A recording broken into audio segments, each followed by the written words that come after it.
From Pacifica, this is Democracy Now!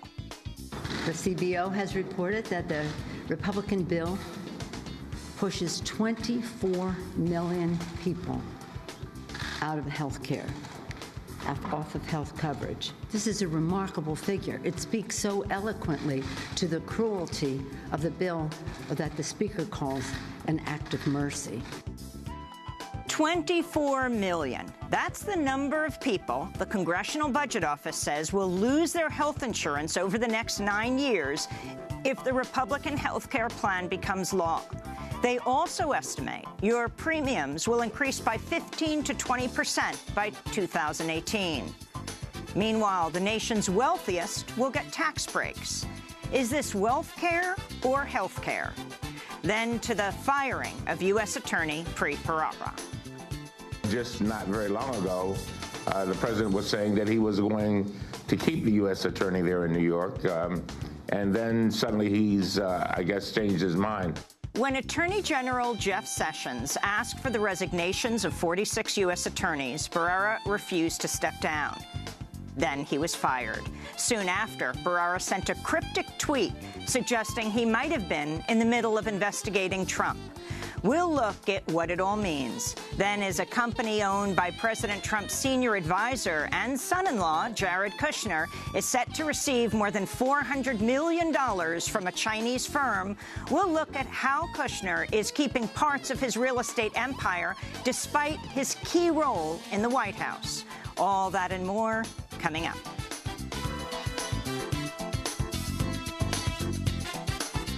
Welcome to Democracy Now!, democracynow.org, The War and Peace Report. I'm Amy Goodman.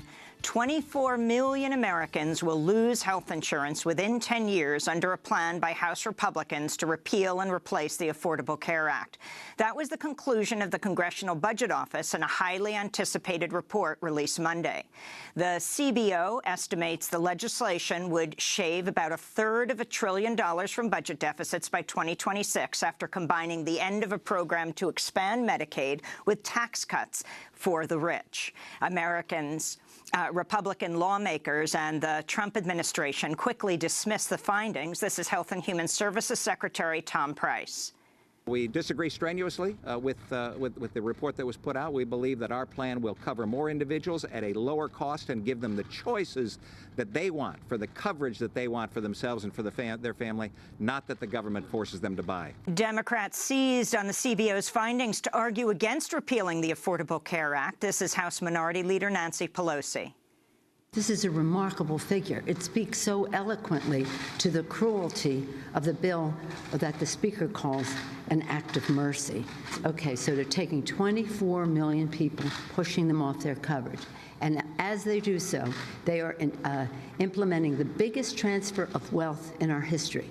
$600 billion going from working families to the richest people and corporations in our country. The House plan to repeal and replace Obamacare will meet its biggest challenge so far Thursday when it's up for consideration in the House Budget Committee.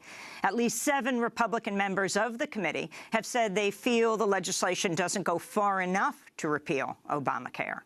President Trump's second attempt to ban refugees and travelers from several majority Muslim countries got a fresh legal challenge Monday when several states filed a joint challenge to the ban in federal court.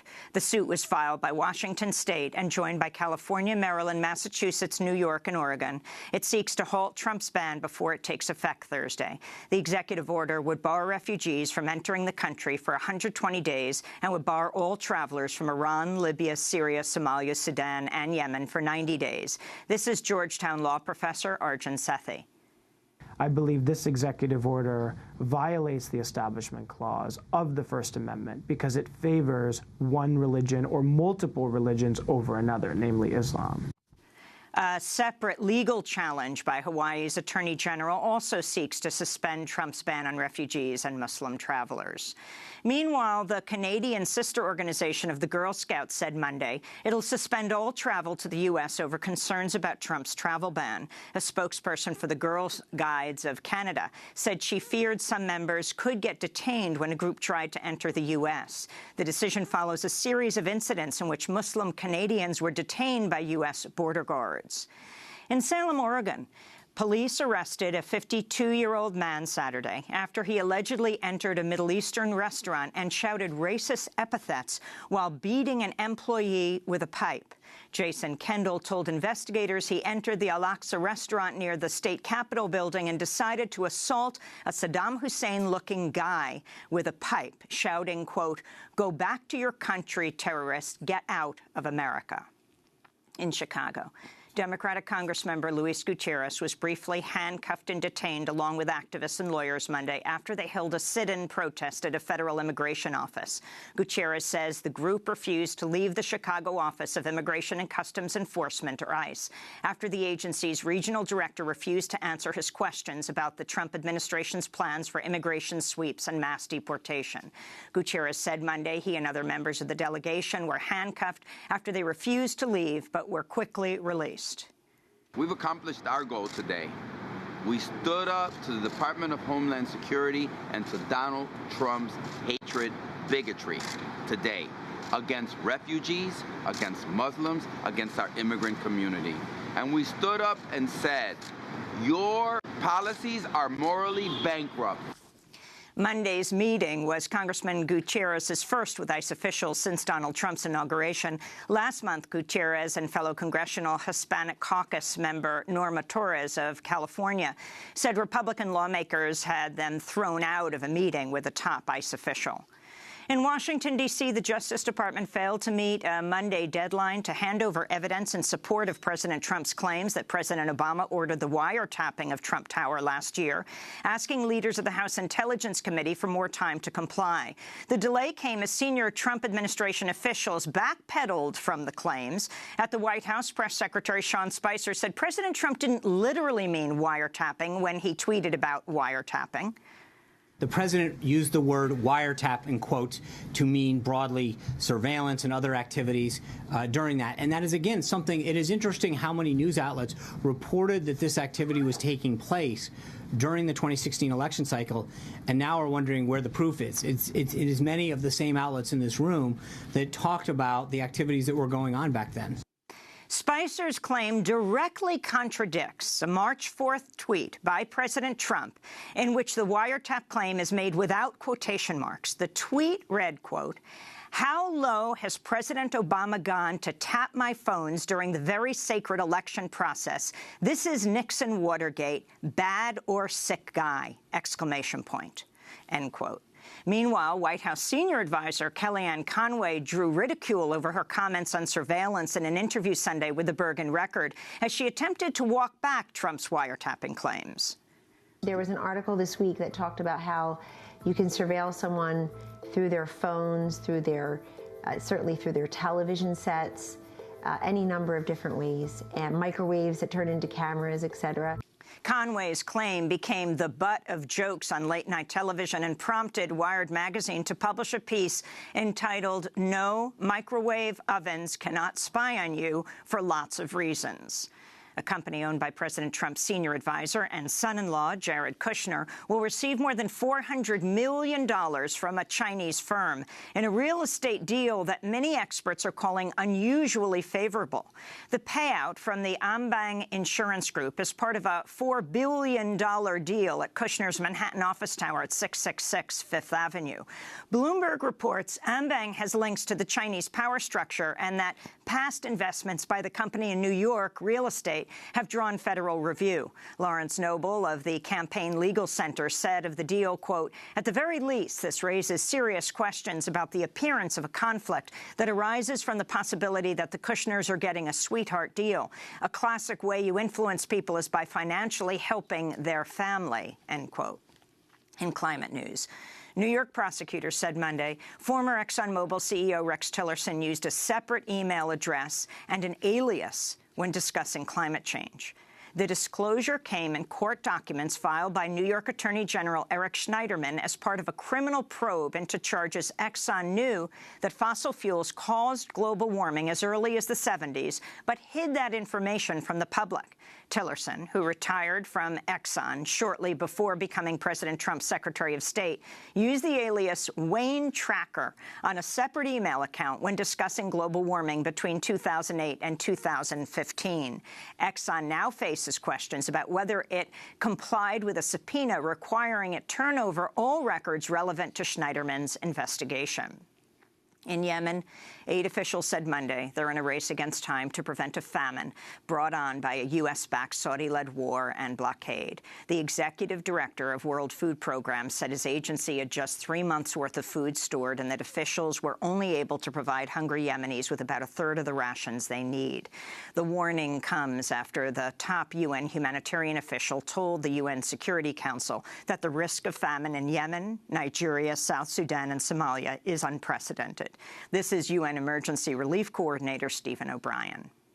We stand at a critical point in our history. Already at the beginning of the year, we are facing the largest humanitarian crisis since the creation of the United Nations. Now, more than 20 million people across 4 countries face starvation and famine. Without collective and coordinated global efforts, people will simply starve to death. The UN says it needs to raise $4.4 billion by July in order to avert famine. In the Netherlands, Dutch Prime Minister Mark Rutte sparred with far-right politician Geert Wilders in a debate Monday night ahead of Wednesday's national election. Wilders hopes to withdraw the Netherlands from the European Union in an exit vote similar to Britain's Brexit. Nexit is the best thing that could happen to us. We'd become once again the bosses in our country. Once again, we would get the keys to our own front door. How many people at home would find it unpleasant to not even have the keys to their own homes so they could see which guests they let in and which not? The far-right Wilders has called for the de-Islamization of the Netherlands and was found guilty by a Dutch court last year of inciting racial discrimination against Moroccans. Nevertheless, he's running a close second in national polls. Ahead of Monday's debate, the Prime Minister, Mark Rutte, compared Geert Wilders to Donald Trump. This is a time to be realistic and not to rely on the polls that tricked us before. Remember the Brexit. We all thought that would never happen. Remember the US elections. So let's not make that mistake again. These elections are crucial. Let us stop the domino effect right here, this week, this Wednesday. Wilders hopes to capitalize on rising tensions with Turkey, which on Monday suspended most diplomatic ties with the Netherlands after Dutch authorities barred Turkish ministers from campaigning among expatriates. And in Israel, police detained Israeli-American activist Jeff Halper last Wednesday on charges of suspected incitement after they received a tip he was carrying materials supporting a campaign to boycott and divest from Israel over its treatment of the Palestinians. Halper was held after leading a tour of observers at the illegal E1 Jewish-only settlement in the occupied West Bank. And those are some of the headlines. This is Democracy Now!, democracynow.org, The War and Peace Report. I'm Amy Goodman. A startling new report from the Congressional Budget Office is projecting 24 million Americans will lose health insurance coverage by 2026 under the Republican plan to replace the Affordable Care Act. 14 million people will lose health insurance in the next year alone. Just hours before the CBO report was released, President Trump claimed the Republican plan would ensure health care access for all.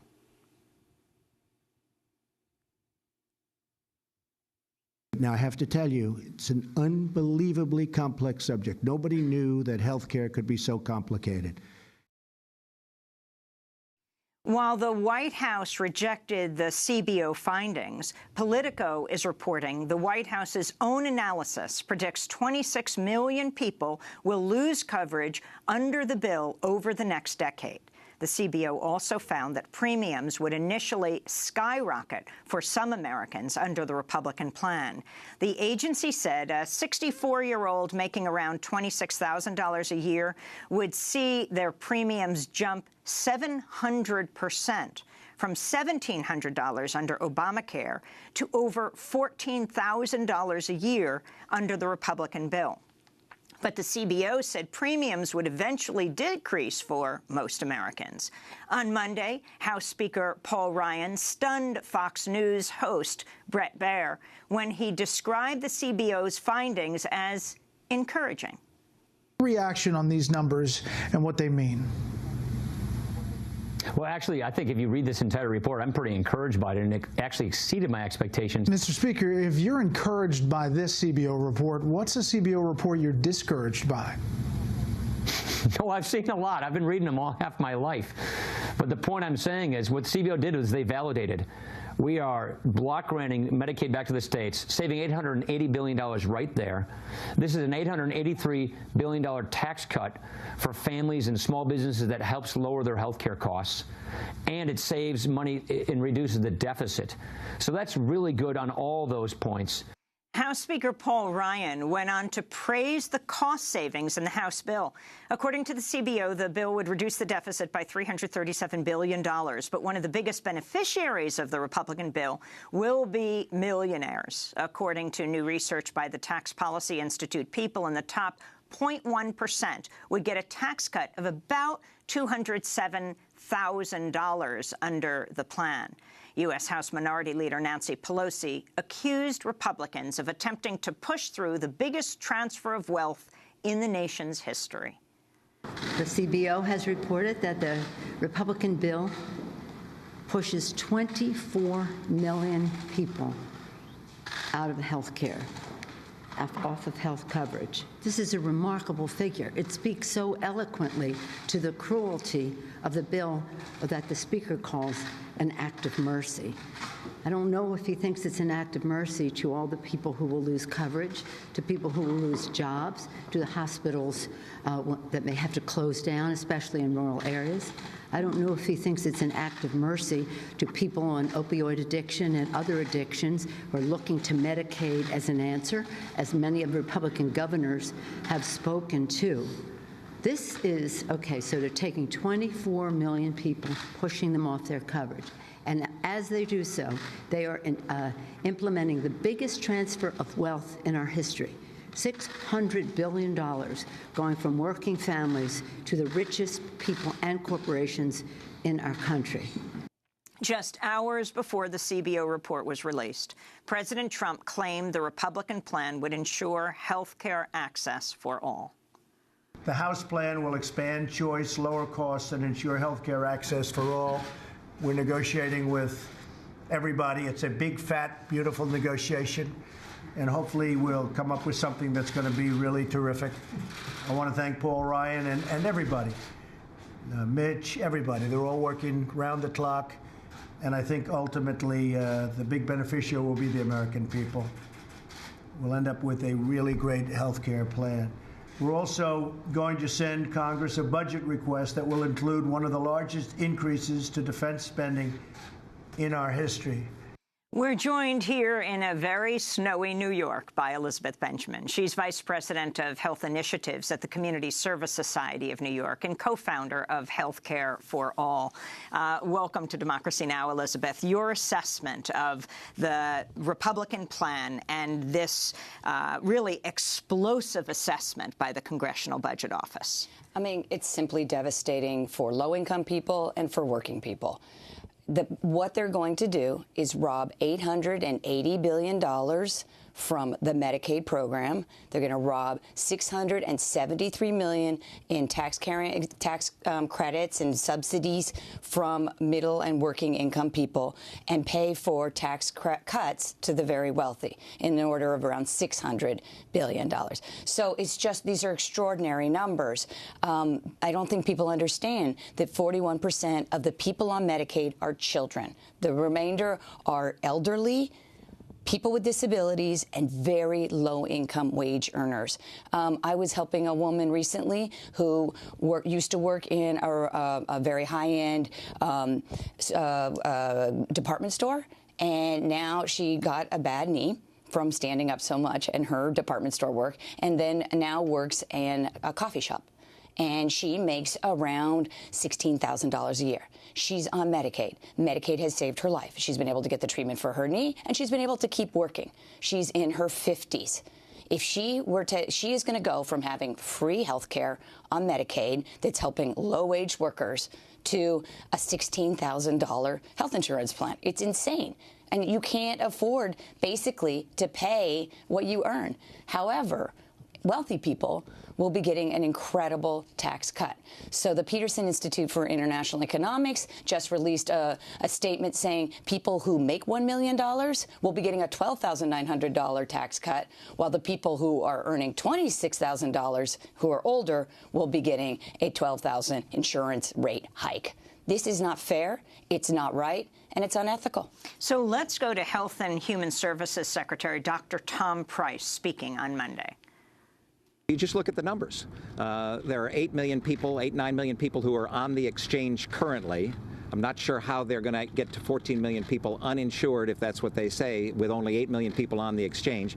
There are individuals, I guess, that they assume that are on Medicaid who aren't paying anything in the Medicaid system, who are going to not take the Medicaid policy just because the mandate ended or something happened. It's just not believable is what we would suggest. And we'll look at the numbers and see. So that's Dr. Tom Price. I mean, that just shows a shocking level of ignorance for our highest health official in the country. I mean, what they are doing is robbing money from the Medicaid program, robbing money from the states. They're incentivizing states to cut people off of Medicaid. Instead of being looked at the eligibility once a year, they're changing it to every 6 months. Instead of letting people have retroactive Medicaid, if they get in an accident, go into a coma, it goes backwards for a month while you were in a coma, they're getting rid of that. They're basically incentivizing the states to cut off Medicaid for low-income and working people. And we will have no more Medicaid program for them. So the fact that he doesn't understand how the numbers were derived by the Congressional Budget Office, by the way, which were rosier than the White House's own numbers, he's in the White House. Can't he read the reports? I find that just a shocking display of ignorance. Unless that's his intention. Well, or unless they're just simply pretending, to obscure facts, which seems to be the plan here. But the bottom line is real people will get hurt, like my waitress, like children, like seniors, people in nursing homes. It's really an unconscionable bill. So talk about a 20-year-old and a 60-year-old and what's going to happen to them. A 20-year-old, so now we're moving from Medicaid for a second to what's happening in the marketplaces. So we're talking about people with a little more income, say around $16,000 a year and above. What will happen to a 20-year-old who is earning around $18,000 is they will get a $2,000 tax credit. Now they're able to buy a plan that costs $150, so they're going to be a net winner. So that will incentivize, and this is what they're trying to do, is incentivize more young people to get into the health insurance market. Not a bad idea on its face to incentivize young people to get into the marketplace, but their means are pernicious and evil. The 60-year-old will have to pay right now, who's making the same amount of money, around $20,000, will be asked to pay 5 times more because they're going to allow age rating, which means they're going to say, if you're older, you have to pay 5 times more than a younger person. They're not going to base it on income anymore. Before, it was like you pay as much as you can up to set amounts, up to 400% of poverty. Now they're saying, forget about your income and how much you can afford. Everybody has to pay the same amount. And P.S., if you're older, you have to pay 5 times more. I want to turn to House Speaker Paul Ryan on Sunday, speaking to Face the Nation. He said he doesn't know how many Americans will lose coverage under the health care proposal. I can't answer that question. It's up to people. Here's the premise of your question. Are you going to stop mandating people buy health insurance? People are going to do what they want to do with their lives because we believe in individual freedom in this country. So the question is, are we providing a system where people have access to health insurance if they choose to do so? And the answer is yes. But are we going to have some nice-looking spreadsheet that says we, the government of the United States, are going to make people buy something and therefore they're all going to buy it? No. That's the fatal conceit of Obamacare in the first place. So it's not our job to make people do something that they don't want to do. It is our job to have a system where people can get universal access to affordable coverage if they choose to do so or not. That's what we're going to be accomplishing. So House Speaker Ryan says it's all about choice, except when it comes to choice and reproductive rights. Well, it's not about choice, because they're basically going to guarantee that health insurance premiums will be unaffordable for older people. You know, when people were asked what they didn't like about the Affordable Care Act, it was they had copays and deductibles. This bill is a guarantee that it's a race to the bottoms. Deductibles will be even higher, copays will be larger, and they're going to allow it. The Affordable Care Act set standards for what good health insurance would be. Now, you could buy lower quality insurance, you could buy higher quality insurance. You had choice, and you arguably had lots of subsidies for people who really needed it. What's happening here is they're giving a transfer of wealth to very well-off people who don't need it, and they're basically robbing it from low-income people, people on Medicaid, seniors, people with disabilities, and the working poor and middle-income people. And it's just not right, and we have to say no. I saw you speaking to hundreds of people on Sunday here in New York City, something you've been doing a lot. Sometimes 1,000 people pack into a hall to really understand what this is all about. And one of the descriptions of this was wealth care, not health care. That's about right. It's just, I think we are at a point as a country where we have to decide who we really are. And if we're really about enabling the super rich to be richer at the expense of vulnerable populations like children, old people, people with disabilities, and the working poor, who, by the way, aren't getting things necessarily for free, they're having to pay what they can. It's just, that's the Affordable Care Act. That is a fair and just system of health care. It's not perfect. We could make it better. But this is making it, it's throwing it away and offering and substituting it with something much worse that's going to really hurt real people.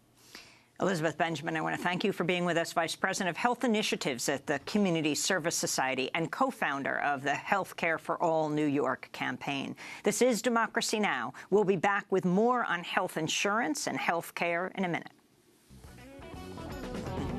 The reasons for my life are in a million faces.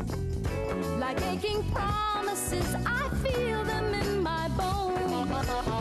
Slipping through my fingers to dance upon the road. The reasons for my life are more than I can hold. But all the sweet delight to sing with all my might, to spark the inner light of wonder burning bright. You're not alone. You're not.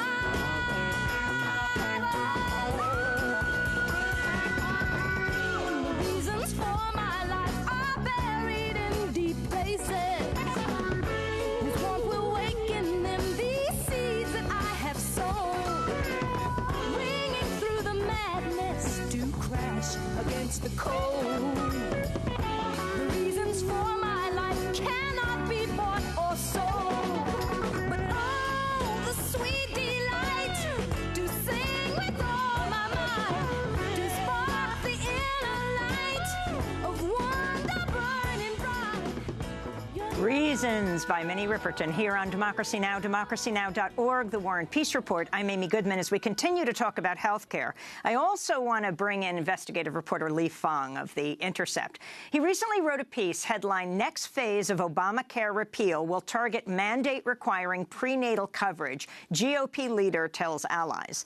The article begins, when Republican Congressman John Shimkus expressed outrage during a House committee hearing Wednesday about men having to purchase prenatal care and their health insurance, the video clip of which caught fire on social media as an example of misogyny and cluelessness, he wasn't going rogue. He was just getting ahead of party leaders who haven't publicly announced their next steps quite yet. This is Shimkus making the comment after being questioned by Democratic Congressman Michael Doyle. What mandate in the Obamacare bill does he take issue with? Certainly not with pre-existing conditions or caps on benefits or letting your child stay on the policy to 26. So I'm curious, what is it we're mandating? Would the gentleman yield? Yeah, sure. What about men having to purchase prenatal care? I'm just, is that not correct? Reclaiming my time. Should they? That was Republican Congressman John Shimkus. We're joined right now by investigative reporter Lee Fong of The Intercept. Lee, explain. Hi, Amy. Thanks for having me. Republicans have long argued that the Affordable Care Act's consumer mandates, for example, in the Affordable Care Act, there's the essential benefits package, this rule that mandates that all health insurance plans offer a basic basket of coverage items that includes prenatal care, pregnancy care, mental health, hospitalization, ER, drugs, and lab work. That this essential package is included in every health insurance plan so that when you go to the doctor and you're covered, your health insurance plan actually covers some of these basic needs that everyone essentially has. Now, in the bill that we're looking at today, that the CBO scored yesterday, this is only phase one of the plan. The bill that Paul Ryan has proposed is essentially a budget plan. It doesn't touch most of these consumer safeguards. It does kind of roll back some consumer safeguards for Medicaid, but for the larger healthcare market, for individuals and employer-based plans, there aren't many changes. And that's because this is a three-phase strategy. The first phase of the strategy relates to the bill that Paul Ryan is proposing. That's because what they're using is a strategy called reconciliation. For any bill that's proposed that reduces the deficit, and the CBO score confirmed yesterday that the Paul Ryan plan does reduce the deficit by over $300 billion over 10 years. Given that score, it allows this bill to pass with only 51 votes, meaning that it can bypass a Senate filibuster, and Republicans, as long as they can keep their caucus together, they can pass this without any Democrats and send it to the president's desk. But what's interesting here, and what we kind of revealed using a strategy call that we obtained, Republicans are saying we couldn't fit all the changes to Obamacare into this one phase one strategy. But later this year, after this bill passes, they will use executive action, use the powers of the Department of Health and Human Services to try to roll back a lot of the consumer safeguards, going after the essential health benefits plan and other regulations. So with Congressman John Shimkus complaining about paying for prenatal care, pregnancy care, he wasn't just kind of riffing, he was actually potentially showing his cards that Republicans do plan to go after these essential services, just not in this initial phase of the repeal effort. Explain what ALEC has to do with this, the American Legislative Exchange Council. Well, The Intercept, along with a contributor, Nick Sergi, we obtained a strategy call on Thursday, right after the two main House committees that marked up this legislation. Republican leadership have gone out and tried to win conservative support for this legislation. So this conference call that we obtained was a conference call with state legislative leaders that are a part of the American Legislative Exchange Council. This is a conservative advocacy group that brings together state lawmakers and lobbyists to come up with policy solutions. This is one of the few groups that has endorsed Paul Ryan's legislation. This is also a group that's funded by health insurance companies, drug makers, and pharmaceutical companies that has long lobbied against the Affordable Care Act and pushed for a lot of the proposals that you see in the Paul Ryan plan, particularly the block granting of Medicaid. So this was a call, probably like many others, of the House Republican leadership in Congress calling state lawmakers to try to build support for their plan. You also wrote a piece, Lee, which was Paul Ryan fundraised with health insurance lobbying firm just before his PowerPoint. Explain. Yeah, that's right. You know, this bill has a lot of losers. Folks that are going to lose coverage because of Medicaid being cut, elderly individuals who will see, you know, their premiums skyrocketing under this plan. But, you know, as you mentioned earlier, it has a lot of winners, whether that's the medical device industry, which was receiving a tax cut, all the Affordable Care Act taxes are either repealed or delayed. Or the suntanning industry, they receive a big tax cut under the Republican proposal. But one of the biggest winners of this plan is the health insurance industry. And, you know, as we've been reporting, the big health insurance lobby met last week as this bill was moving quickly through Congress. Even on Thursday, after the bills passed through markup, Paul Ryan, of course, got a lot of media coverage because he had a long press conference and a PowerPoint presentation when he was trying to sell this plan.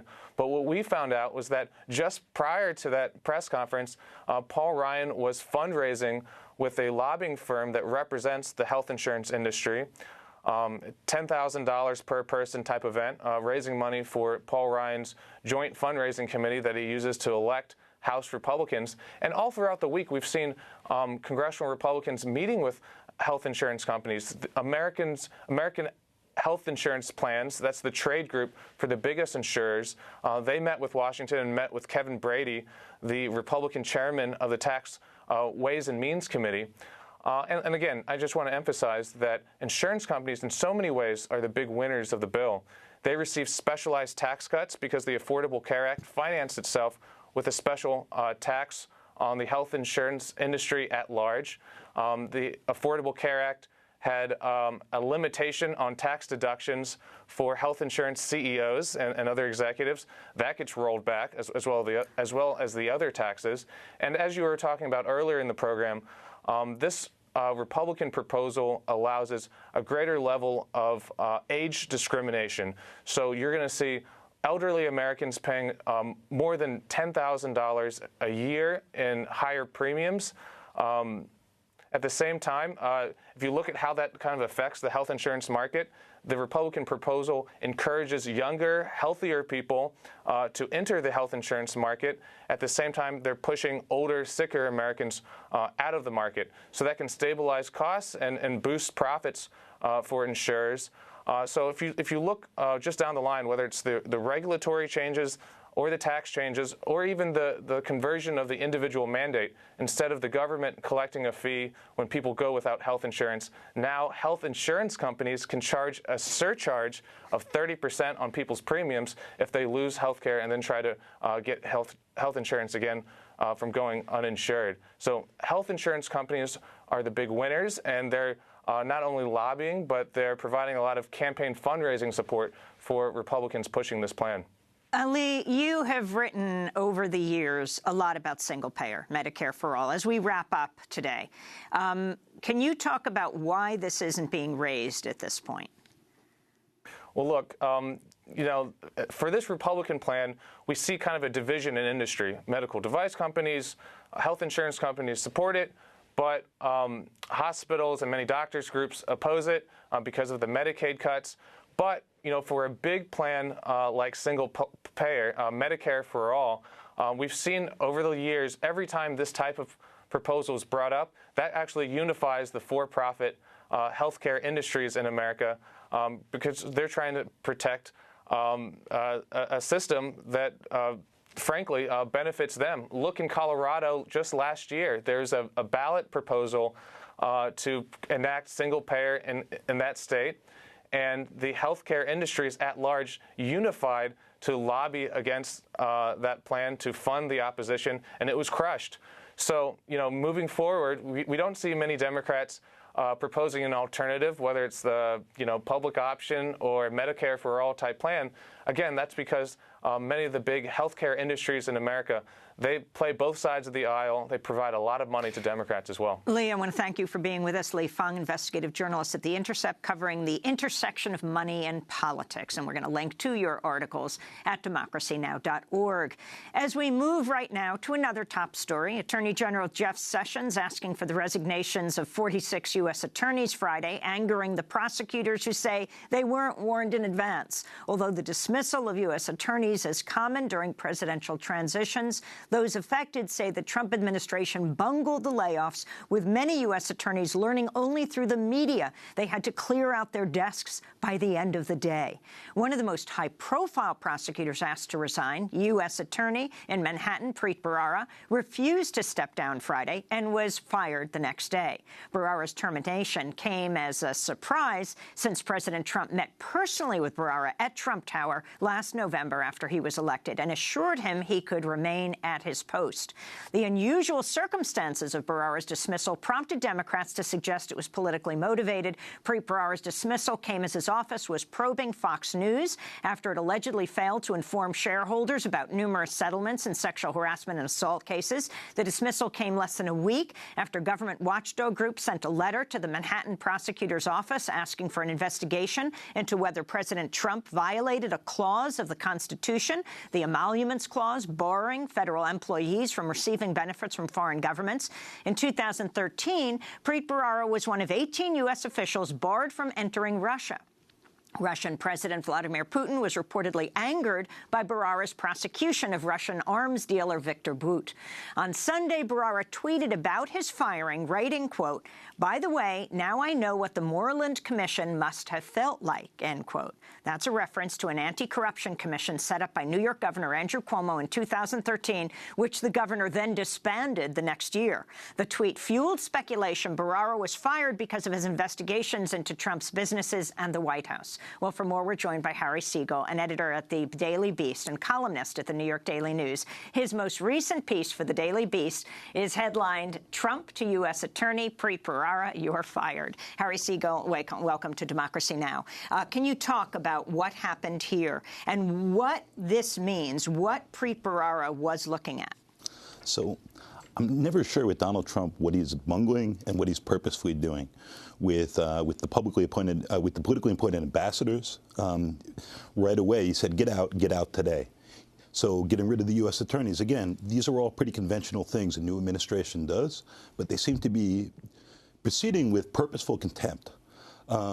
Hey, great job. We don't have your replacements lined up, but please leave your office, return your emails, and be done with all your business today.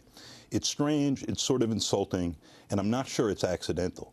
As to what Bharara was investigating, the Southern District in New York, it's called the Sovereign District a lot because it has so much on its plate. The Sovereign District. Mm-hmm. And so Bharara, who showed real independence, was pursuing, which I think Trump liked, two Democrats in Bill de Blasio, who he's been investigating various corruption things. The mayor of New York. And the governor of New York, Andrew Cuomo. He has two of Cuomo's closest allies about to go on trial. And it wasn't clear if he was done with the governor himself. At the same time, Trump Tower is in Preet's orbit. He's had several cases, investigations, and prosecutions that touch on Russia and friends of Putin. That actually touch on Turkey and the Iran sanctions. Now, that's interesting because we now know that, the former national security advisor, he was a paid lobbyist for Turkey. Correct. While he was advising Trump right up into the election, General Flynn. Right. And Bharara was going after a very well-connected guy close to the political powers that be in Turkey who'd actually been dodging the Iran sanctions and had been doing this, interestingly enough, over some quiet objections from the Obama administration as they were trying to negotiate their Iran deal. But there is so much that's interesting on his plate. And with Fox, this wasn't just allegations that they covered up their settlements so shareholders couldn't see what they were paying here. It also looks like, from my reporting and Gabe Sherman's and others, that this had to do with other sorts of wiretapping and listening in on people's phone calls and their emails, which is something that Rupert Murdoch, of course, has a long history with. So what's incredible is that the guy who's rumored to be Trump's pick to replace Preet Bharara, Mark Lucchese, right, among other things, represented Roger Ailes.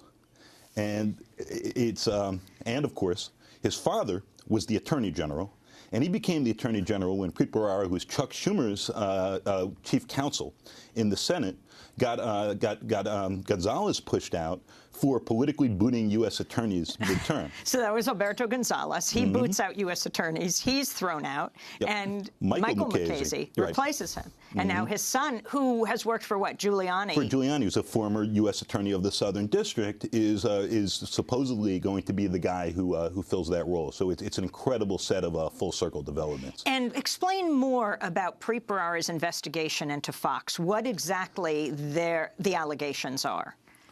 We don't know. There's reportedly a grand jury impaneled, and what's been reported by myself and others is that the SEC and Preet's office, the Southern District, have been and are looking into their covering up payments that effectively hiding from shareholders what they were doing to pay off employees who'd accused leadership there of sexual harassment and other things.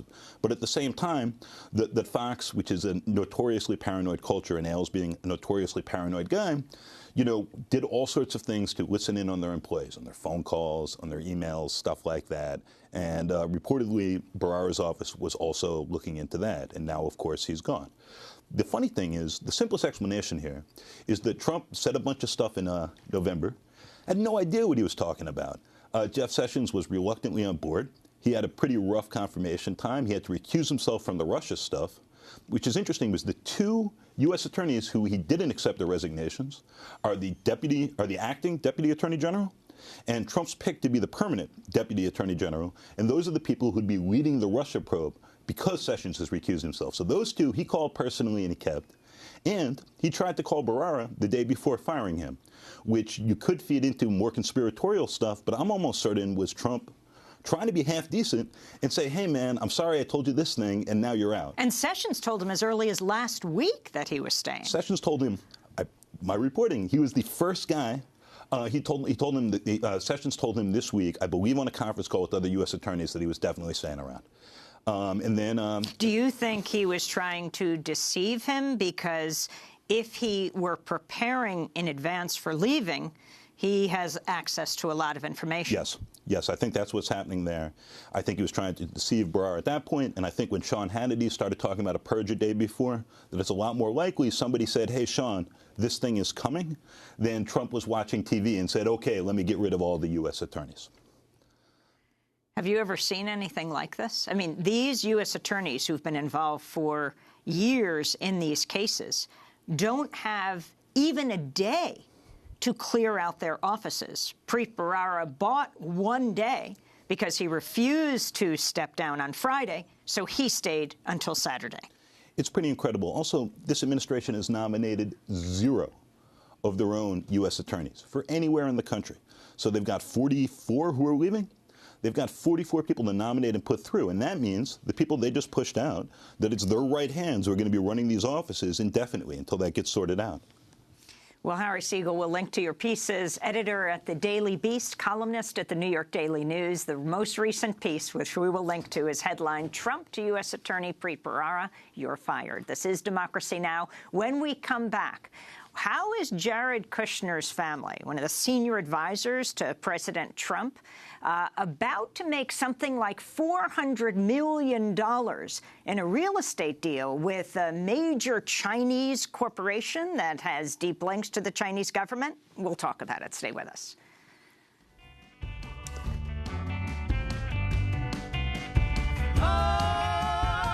Down Freedom Highway. Oh, yeah, marching each and every day. March down Freedom Highway. Oh, yeah, marching each and every day. Made up my mind that I won't turn around.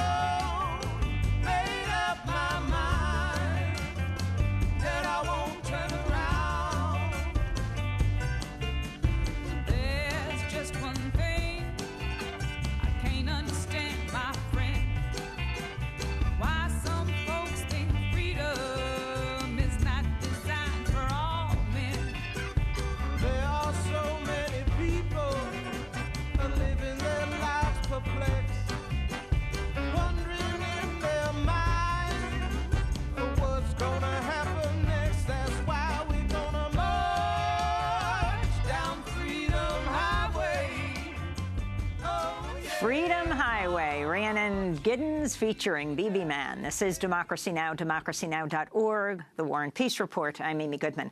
A company owned by President Trump's senior advisor and son-in-law, Jared Kushner, will receive more than $400 million from a Chinese firm if the deal goes through, in a real estate deal that many experts are calling unusually favorable. The payout from the Arbang Insurance Group is part of a $4 billion deal at Kushner's Manhattan office tower at 666 Fifth Avenue. Bloomberg reports Arbang has links to the Chinese power structure, and that past investments by the company in New York real estate have drawn federal review. Lawrence Noble of the Campaign Legal Center said of the deal, quote, "At the very least, this raises serious questions about the appearance of a conflict that arises from the possibility that the Kushners are getting a sweetheart deal. A classic way you influence people is by financially helping their family," he wrote. We're joined right now by investigative journalist Justin Elliott of ProPublica, who's been closely examining Kushner's possible conflicts of interest. His recent pieces include White House power player Jared Kushner is keeping parts of his real estate empire. So, Justin, talk about the significance of this revelation. Right. So there's a couple different issues here. You know, we've heard a lot about the fact that Donald Trump is not divesting from his business empire, but Jared Kushner, who is now, you know, perhaps the single most influential aide when you watch Trump on TV. Jared Kushner is almost always by his side. He's involved in seemingly everything. He's, of course, married to Ivanka Trump. Right. So Donald Trump's son-in-law, he was previously CEO of Kushner Companies, his family company that, you know, is a multi-billion-dollar company, owns tons of real estate. He has stakes in other kinds of businesses. And typically government officials divest from their businesses, sell them off so they don't have conflicts of interest. But in the case of Kushner, he's actually keeping parts of his family real estate empire.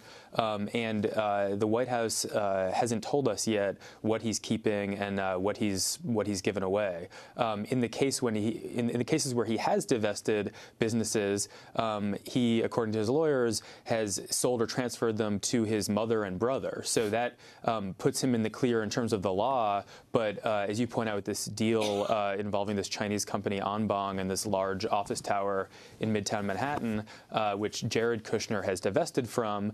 But the family still owns it. So it's going to be one of the biggest real estate deals in history in the city. Right. According to this deal sheet that Bloomberg obtained, I believe it values this one office building at over $2 billion, which is the highest amount ever. And they paid something like $1 billion for it in 2007? They paid about, I believe, 1.8 at I think the top of the market, and then it went through. There's been a sort of complicated series of transactions with this particular building. And there was this famous meeting that Jared Kushner had after his father-in-law got elected in November, early December, with the Chinese representatives of Arbang. That's Jared Kushner. That's right. He had a meeting in November with these potential business partners from Arbang. It was also reported that in February he was present for a meeting with China's top diplomat with Trump. So you know, seems to be a clear intersection of his, or at least of his family's business interests and Jared Kushner's work in the government. And it's not just this China deal. I mean, there's all kinds of other ways that government policy could affect Jared Kushner's holdings and his wife Ivanka Trump's holdings, for that matter. And there's actually conflict of interest laws around this. So he needs to recuse himself from matters that would have an effect on his assets. So is he breaking the law if he doesn't? Is President Trump breaking the law, including him in these meetings? Well, you know, it gets sort of technical. You have to recuse yourself from matters that would have a direct and predictable impact on your assets. So it's hard to know from the outside exactly what he's involved in. I mean, we've been asking the White House about his recusal plan. They haven't been saying anything beyond sort of general statements. But the other thing is Kushner Companies is privately held. We don't actually even know at this point. We may a little bit later through disclosures what Jared Kushner owns. It's not just real estate. You know, his brother has a health insurance company called Oscar that Jared Kushner also had a stake in that may have been divested. So there's a lot of unknowns here, but it's something to watch. So I want to move on to some of your other writings. I want to ask you about one of your recent pieces, which was headlined, "Meet the Hundreds of Officials Trump Has Quietly Installed Across the Government." You begin the piece by describing some of the people the Trump administration has hired for positions across the federal government. Quote, "A Trump campaign aide who argues that Democrats committed ethnic cleansing in a plot to liquidate the white working class, a former reality show contestant whose study of societal collapse inspired him to invent a bow and arrow come survivalist multi-tool, a pair of healthcare industry lobbyists, a lobbyist for defense contractors, an evangelist and lobbyist for Palantir, the Silicon Valley company with close ties to intelligence agencies, and a New Hampshire Trump supporter who has only recently graduated from high school." Justin, take your pick and take us through it. Sure. So it's interesting. At the same time that President Trump has not been nominating people for the Senate-confirmed positions, these are high-level positions at agencies across the government, like Deputy Undersecretary of X. He has hired these people on what they're calling beachhead teams, that do not face Senate scrutiny, and they're at agencies like the Department of Labor, the Department of Defense. The Department of Labor, which I have done the most reporting on, there is no Secretary of Labor yet. As you may remember, Trump's first pick for Secretary of Labor, Andrew Puzder, because he had to go through this Senate scrutiny, revelations about domestic abuse, mistreatment of workers at his company came out. He had to drop out. So there's no Senate-confirmed official at the Department of Labor right now, but there is this group of people, some of whose names we didn't even know until last week, on this so-called beachhead team. And there's, again, a lot of unknowns about what these people are doing. Are they setting policy? Many of these people, dozens of them actually, are lobbyists who previously were lobbying the agencies that they're now working at. But I want to ask you about this, because Donald Trump talked about a ban on lobbying. 5-year lobbying ban, and this is all of the people, most of the people standing behind me will not be able to go to work or do anything adverse to our wonderful country. Okay, 5-year ban. It's a 2-year ban now, and it's got full of loopholes. This is a 5-year ban. So what about that? So Trump, there's two parts of it. Trump has talked about a 5-year ban on lobbying after you leave the administration, although it's filled with loopholes. During the campaign, he also said that he wouldn't have a problem banning lobbyists, former lobbyists, from joining his administration. Our reporting and research on these hundreds of people hired across the government showed that he in fact has hired dozens of people who were lobbyists, complete violation of what he said during the campaign. I mean, this was not a sort of swamp-draining group of people that he's hired. Name names. One example, again, Department of Labor, a man named Jeff Burr. Until a few months ago, he was the chief lobbyist for the Construction Industry Trade Association. The construction industry has tons of business for the Department of Labor on wage regulations, workplace safety, that kind of thing. He's now been hired in the Department of Labor. There's several healthcare industry and health insurance, pharma lobbyists who've been hired at the Department of Health and Human Services to work under Tom Price. John Perdue? John Perdue was not a lobbyist, I believe. He's been hired at the Treasury Department. He's a guy who, frankly, has worked for a sort of fringe think tank, written for Breitbart. There's several people. Inventor of a survivalist tool called the PACBO. That's right. He actually appeared on a CNBC reality show called Make Me a Millionaire Inventor. He, according to the website of the PACBO, which describes him as a expert in guerrilla warfare, his study of quote-unquote societal collapse led him to invent this bow and arrow in which you can also have store your water purification tablets. It has a lot of other functions. We're not quite sure what he's doing at the Department of Treasury, but there's some interesting characters. The high school student in New Hampshire? Many former Trump campaign staffers. This one gentleman, his name is Danny Tyso, has been hired at the Department of Labor. seems to have graduated from high school just in 2015, then went to work for the Trump campaign.